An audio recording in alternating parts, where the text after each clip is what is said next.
Hi, and welcome to the Frog Pond School of Design, where we like to talk about things that have some relationship to architecture.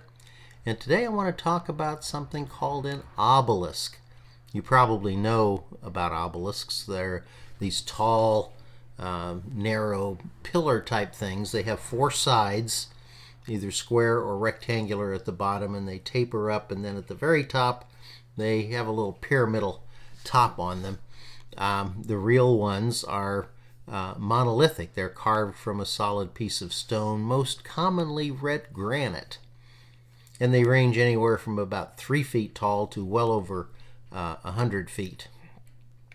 And what are they for? Well, they're a monument. They mark an event where something happened, or a place, or the entrance. Sometimes, a lot of times, they were put in pairs to mark the entrance of some place notable. They typically associated in the early days with the sun god.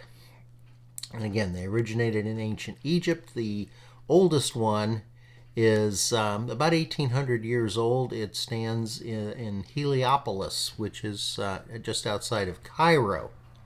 Now, are they all in Egypt? No. There are actually only about 30 of these authentic obelisks in the world, and about half of them, there are a few of them scattered around various countries. There's one in Paris and places like that, and one in London that we know of. But most of them are in either Italy or Egypt, and actually kind of about evenly distributed between those two countries. So, if they're in Italy, they were probably hauled over on a barge and erected. There's probably the most famous one in terms of the number of people who see it, is in the center of St. Peter's Square in Rome, or at the Vatican. And that one was erected a couple different locations right close by there, before it ended up where it is right now.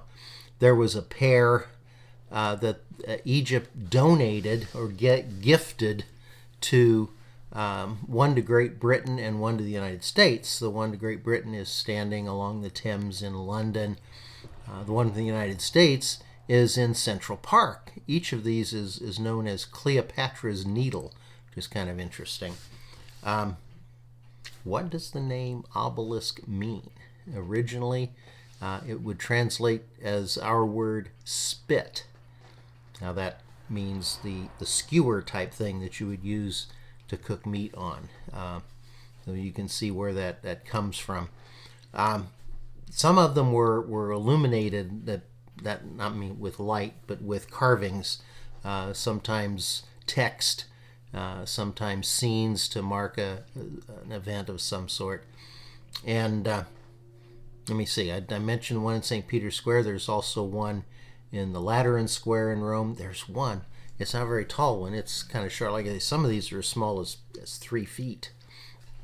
But it's mounted on the back of an elephant that was carved by Bernini, and that stands in the little plaza right out in front of Santa Maria sopra Minerva in Rome, which is just off the back, I'll say, corner of the Pantheon, even though the Pantheon's round.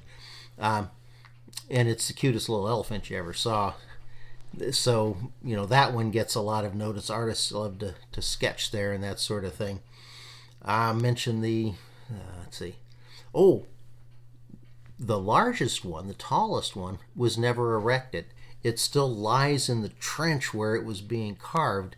Apparently, they noticed a crack and realized this wasn't worth finishing. So it's an unfinished one, still there in the trench out of which it was being carved in Aswan, Egypt. So again, these are fascinating things. You don't realize that there really aren't that many. There are only about 30 that we know of in the world. So interesting little guys to know about. Hey, thanks for joining us today at the Frog Pond School of Design. I hope to see you hanging around the pond again real soon.